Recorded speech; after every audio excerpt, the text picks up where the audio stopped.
شروع یک روز نو رو به هر یک شما بینندگان عزیز شد باش میگم و چون همیشه در سوپ صدیق با خبرهای تازه در خدمتتون هستم. حالا ساعت با وقت پراگ رسو 7 است و شما از آزادی ویدیو کانال رادیو آزادی نوید بامدادی رو در تقدیم من شعله گلخوجه تماشا دارید. باوری دارم در چند دقیقه دیگر حتما با ما خواهید بود و نخست از باد و هوا میگوییم چون همیشه در پراگ امروز هوای ابری پیشگویی شده است. انتظار می رود که حرارت هوا روزانه 21 درجه را تشکیل نماید. در مسکو پایتخت روسیه نیز امروز هوا ابری است. گرمی در دوام روز 26 درجه خواهد بود. در دوشنبه هوا آفتابی است. حرارت به 28 درجه میرسد. و شروع میکنم از خبری ورزشی. دسته منتخب فوتبال تاجیکستان در بازی دومش در مرحله دوم انتخابی قهرمانی جهان 2022 در مهمانی منتخب مغولستان را با حساب 1-0 شکست داد. این بازی گروه F دیروز در شهر اولانباتور در ورزشگاه فدراسیون فوتبال مغولستان دایر گردید. گل یگانه را حمایتگر دورونجان ارگاشف به ثمر رساند. در بازی اولین گروه F منتخب تاجیکستان در میدان خود بر منتخب قرقیزستان و منتخب مغولستان بر منتخب میانمار با حساب 1-0 غالب آمده بودند. به این ترتیب منتخب تاجیکستان با 6 امتیاز در جدول گروه F در جای اول است. یادآور می‌شویم منتخب تاجیکستان در مرحله دوم انتخابی قهرمانی جهان 2022 در گروه F با تیم‌های ملی ژاپن، قرقیزستان، میانمار و مغولستان رقابت می‌کند. غالبان 8 گروه و 4 دسته نتیجه‌هایشان بهتری جای‌های دومی گروه‌ها به مرحله سوم انتخابی قهرمانی جهان 2022 راه پیدا نموده. اینچنین به جام آسیا 2023 راه خط می‌گیرند. دو سازمان عمومی حقوق از مقامات آژانسی ضد فساد در تاجیکستان خواستند که فشار بالای وکیلان مدافع را بس کنند. کمیسیون بین‌المللی حقوق‌شناسان و ائتلاف ضد شکنجه در اظهارات رسمی گفتند بعد از اعلان آمادگی 15 وکیل مدافع برای حمایت از همکارشان عبدالعزیز عبدالرحمن‌زاده تعقیب و فشار به آنها افزوده است.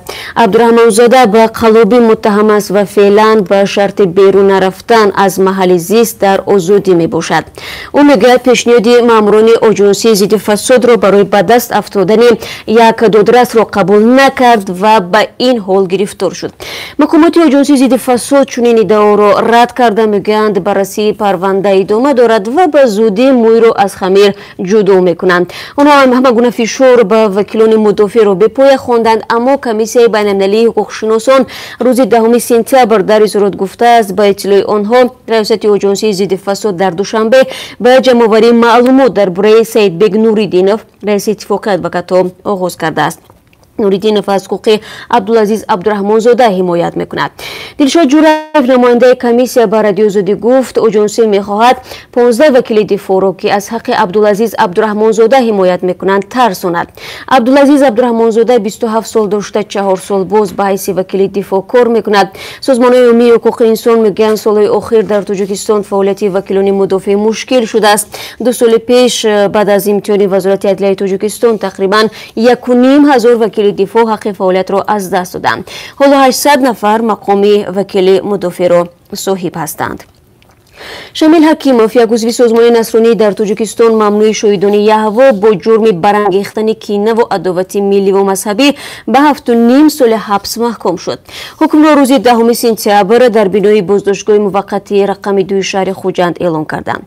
شمیل حکیموف حکم را ناعادلانه خوانده گفته است تنها به ترغیب آسایشته عقیده‌های دینی مسیحی مشغول بود. حکیموف دوره ادای جزا را در زندان نظامش سنگین پس سر کرده بعد از آزادی 3 سال از حق فعالیت در مؤسسه‌های دینی محروم خواهد بود.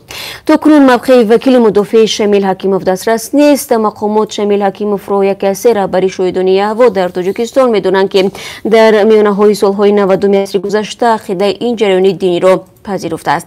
او 2 سال پیش از دوشنبه به شهر بوستانی ولایت سوغد آمده بود. در محاکمه پرونده شمیل حکیموف روز 29 آگوست در دادگاه شهر خوجند اعضای هیئت تشخیص گفتند با میراث دوره آتش پرستی نامیدن عید نوروز و ذکر آمدن سلطنت خداوند به زمین حکیموف به برانگیختن کینه و عداوت ملی و مذهبی راه داده است. آن وقت وکیل مدافع حکیموف به بیگناهی او پایفشاری نمود و گفت زیر حمایه‌اش کسی را از تجلیل جشن نوروز منع نکرده، به برهم زدن دولت تاجیکستان هم دعوت نکرد. шамил ҳакимов моҳи феврали имсол аз сӯи кормандони бахши мубориза бо ҷиноятҳои созмонёфтаи вазорати корҳои дохилӣ дар вилояти Суғ дастгир шуд. Муҳокимаи додгоҳии парвандаи ӯ аввалҳои моҳи августи имсол оғоз гашта дар толори додгоҳи Хуҷанд ва боздоштгоҳ идома дошт. Фаъолияти шоҳидони Яъво 12 сол боз дар Тоҷикистон манъ аст. Мақомоти Тоҷикистон мегӯянд онро ба хотири даъваташ ба сарпечӣ аз хидмати ҳарбӣ манъ карданд ки мухолиф бо қонуни асосии Тоҷикистон аст. вулусволии ё ноҳияи Янги қалъа дар марз бо Тоҷикистон ба дасти гурӯҳи Толибон афтод. Мақомот дар Тоҷикистон ҳанӯз дар бораи ин ҳодиса изҳори назар накарданд. масъулини маҳаллии вилояти Тахор дар шимоли Афғонистон тасдиқ карданд ки вулусволии Янги қалъаи ин вилоят ба дасти ҷангҷӯёни гурӯҳи Толибон суқут кардааст. Муҳаммад Ҷавод Ҳаҷарӣ, сухангӯи волии Тахор, рӯзи сешанбе 10 сентябр ба бахши афғонии радиозодӣ гуфт, ин вулусволӣ дар пайи як ҳафта набард байни нирӯҳои давлатӣ ва гурӯҳи Толибон ба дасти ин гурӯҳ афтод.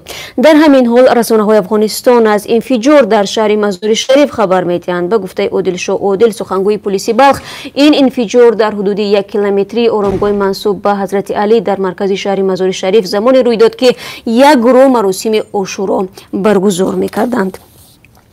Дональд Трамп, раиси ҷумҳурии Амрико, мушовири амнияти миллии ин кишвар Ҷон Болтонро барканор кард. Трамп рӯзи 10 сентябр дар Твиттер навишт: ба Болтон хабар додааст ки дигар ба хизмати ӯ дар Кохи Сафед ниёз нест. Вай афзуд бо пешниҳодҳои Болтон шадидан мухолиф буданд ва ба ҳамин далел аз ӯ хостааст аз мақом биравад. раиси ҷумҳурии Амрико аз хадамоти Ҷон Болтон сипосгузорӣ карда ва гуфтааст ҳафтаи оянда шахси дигарро ба ҳайси мушовири амнияти миллии Амрико таъин мекунад. ҳукумати Австралия гузоришҳо дар бораи боздошти 3 шаҳрванди кишвар дар Эронро тасдиқ кард ва гуфт ки ба хонаводаҳои онҳо кӯмак мерасонанд. Вазорати умури хориҷӣ ва тиҷорат рӯзи 11 сентябр гуфт ки 2 нафар аз боздоштшудагон тобиати Бритониёро ҳам доштанд. вазорат аз ин бештар иттилоъ надод, вале чанде аз расонаҳои Австралия ва Бритониё гуфтанд ки ин афрод чанд муддат аст ки дар Эрон паси панҷара мебошанд. Телевизиони ABC Австралия гузориш дод, як зане ки шаҳрвандии Австралия ва Бритониёро дорад, тақрибан 1 сол мешавад ки дар зиндон аст. Як хонуми дигар бо айни тобиат ва дӯстписари австралиягиаш 10 ҳафта мешавад ки дастгир шуданд. рӯзномаи Таймси Бритониё навишт хонуми аввалӣ ки пажӯҳишгар аст дар Эрон ба 10 соли зиндон маҳкум шудааст, ҳарчанд иттиҳомот ба зидди ӯ маълум нест.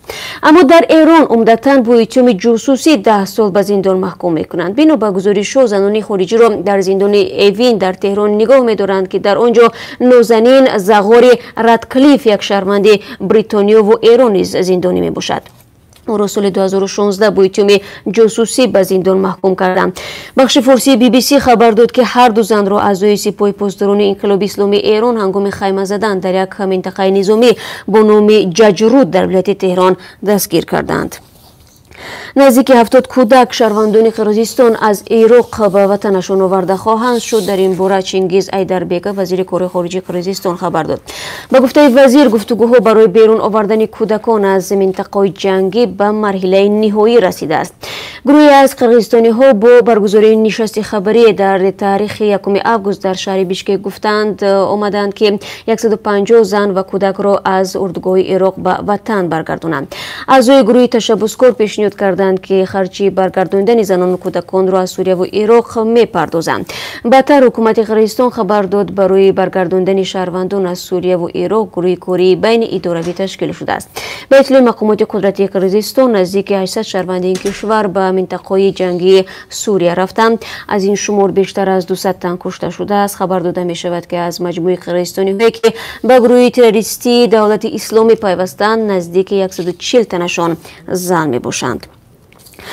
یک سرباز 23 ساله نیروهای مرزبانی تاجیکستان در پی لطوکوبی کوان سرباز استخوان پیشونیش شکسته در حالت وزنین به بیمارخانه انتقال یافته است. سرباز قربانعلی حکیمов پیش از 2 هفته می شود در بیمارخانه قریه بالای شهر دوشنبه بستری است. طبیبان این بیمارخانه به رادیو آزادی گفتند سرباز را با شکستن استخوان پیشانی، لطخوری مینه سر، خونریزی زیر پرده سخت مینه سر قبول کردند. سرباز قربانعلی حکیمов روز 2 سپتامبر در صحبت با رادیو سعودی گفت حادثه لاتوکو به شام 20 آگوست رخ داده است. او میگوید بر سر یک بحث میان کهنسرباز و هم خدمتش که میخواست آنها را خلاص کند، کهنسرباز با آهن کت خوب به سرش میزند که از ضرب آهن دستی او از هوش رفته بعد یک روز در بیمارخانه به خود میآید. دفتر مطبوعات سراسیمت نیروهای مرزبانی و مقامات دوستان حربی حادثه لاتوکو سرباز را شرح ندادند. خود سرباز افزود نمایندگان دوستان حربی به بیمارخانه آمده به او گفتند که نسبت کهنسرباز عبدالمنان گلمرادوف پرونده جنایتی باز نمودند. این سرباز میگوید سلامتیش را بد احساس میکند و امکان ادامه خدمت حربی را ندارد. تا انجام مهلت خدمت این سرباز یک سال دیگر باقی مانده است. شکایت این سرباز از لاتوکوب شدنش در حال صورت میگیرد که روز 3 سپتامبر دعوت تیرموی جوانان به ارتش اعلان گردیده در نظر است از ماه اکتبر آغاز شود. برخی از حقوقشناسان میگویند با وجود شکایت ها از مناسبت غیر قانونی در نسبت سربازان، هنوز هم مسئله لاتوکوبی آنها در ارتش همچون یک مشکل اکتوالی باقی مانده است. و بینندگان عزیز، حالا از قرب اسعار خارجی برای امروز میگیم، چون همیشه که از طرف بانک ملی به تبریز تعیین شده است. $1 9.68 درهم است، 1 یورو 10.69 درهم و 1000 روبل روسی 147 سومانی و 80 درهم ارزش دارد. یعنی نسبت به یک روز پیش 1 سومانی بلندتر رفته است قرب روبل روسی در بانک های تاجیکستان. تشکر میگم که طول 12 دقیقه مرا همراهی کردید و با خبرهای تاجیکستان و جهان آشنا شدید. البته بازم من در بخش‌های بعدی مستقیم شما را منتظر میشوم. در همین جا سپاس میگم از همراهیتان، از آنکه همیشه با ما روزتان را آغاز میکنید و همین گونه باوری دارم که با ما خواهید بود امروز و روزهای بعدی نیز. روز خوب داشته باشید و با امید خبرهای خوش شما را در برنامه‌های بعدی منتظریم.